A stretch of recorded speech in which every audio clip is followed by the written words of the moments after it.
আজি আহিছোঁ ভক্তি কুটি ৰাধা গোবিন্দ টেম্পললৈ। আজি 17 আগষ্ট গোটেই ভাৰতবৰ্ষতে শ্ৰীকৃষ্ণৰ জন্মাষ্টমী পালন কৰা হৈছে। জন্মাষ্টমী উপলক্ষে আমি এই ভক্তি কুটিৰ ৰাধা গোবিন্দৰ টেম্পলত উপস্থিত হৈছোঁহি। ভক্তি কুটিৰ ৰাধা গোবিন্দৰ মন্দিৰটো গুৱাহাটীৰ খাৰঘুলি অঞ্চলত একেবাৰে ৰাস্তাৰ লগতে আৰু ব্ৰহ্মপুত্ৰৰ পাৰত। মই এটা কথা উল্লেখ কৰোঁ, আমাৰ অসমত ভাদ মাহৰ ৰোহিণী নক্ষত্ৰত ভগৱান শ্ৰীকৃষ্ণৰ জন্মাষ্টমীটো পালন কৰা হয়।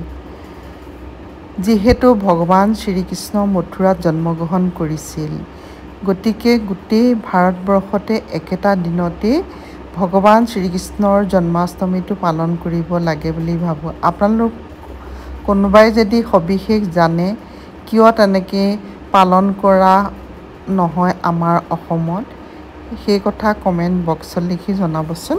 ভগৱান শ্ৰীকৃষ্ণৰ লীলাসমূহ চাই আহোঁতে এজন ভক্তক লগ পালোঁ। এই যে দেখিছে চাপৰকৈ মানুহজন, সেইজনে হৈছে ভক্ত ওখজন মোৰ মানুহজন।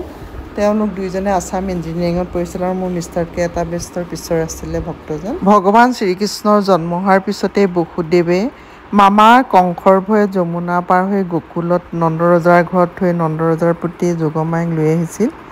গকুলতে শ্ৰীকৃষ্ণ লাহে লাহে ডাঙৰ হৈছিল। যেতিয়া দৈৱকী বসুদেৱৰ সন্তান জন্ম খবৰটো পাই কংসই যোগমায়াক বধ কৰিবলৈ লৈছিলে, তেতিয়া মায়াৰ বলত আকাশলৈ উৰা মাৰি আকাশবাণী কৰি কৈছিল যে তোমাক বধ কৰিবলৈ যিটো সন্তানে জন্ম লৈছে সেইটো বেলেগ ৰাজ্যত আছে, গতিকে তোমাক বধ কৰিব সেই সন্তানটিয়ে। তেতিয়া কি কৰিছিলে কংসই বধ কৰিবৰ কাৰণে এই অসুৰবোৰ পঠিয়াইছিলে। ধেনুকাসুৰ, বকাসুৰ, পুতনা ৰাক্ষসী সকলোবিলাক ভগৱান শ্ৰীকৃষ্ণই বধ কৰি পেলাই মুক্তি দিছিলে। গকুলতে শ্ৰীকৃষ্ণ লাহে লাহে ডাঙৰ হৈছিল। এবাৰ ইন্দ্ৰই একেৰাহে 7 দিন বৰষুণ দি ভগৱান শ্ৰীকৃষ্ণৰ পৰীক্ষা লৈছিল। তেতিয়া ভগৱান শ্ৰীকৃষ্ণই কি কৰিলে, গোবৰ্ধন পৰ্বতটো দাঙি ব্ৰজবাসীক ৰক্ষা কৰিছিল বৰষুণৰ পৰা।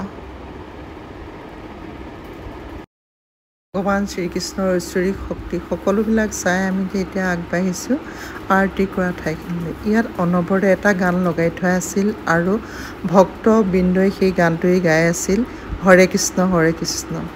আৰতি কৰা সময় হৈ গ'ল, আমাৰ ল'ৰা জিষ্ণু আগবাঢ়িছে, আমিও আগবাঢ়ি গৈ আছোঁ। তেনেকুৱাতে মোৰ মনত পৰিলে জন্মাষ্টমীত গোৱা গানটি আৰু মই অকণমান আওৰালোঁ।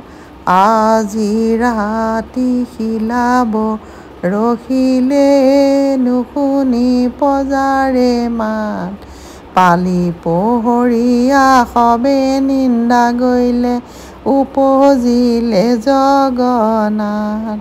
আমিও একেলগে আৰতি কৰিবৰ কাৰণে আগবাঢ়িলোঁ। আহকচোন একেলগে আমি সকলোৱে আৰতি শুনো।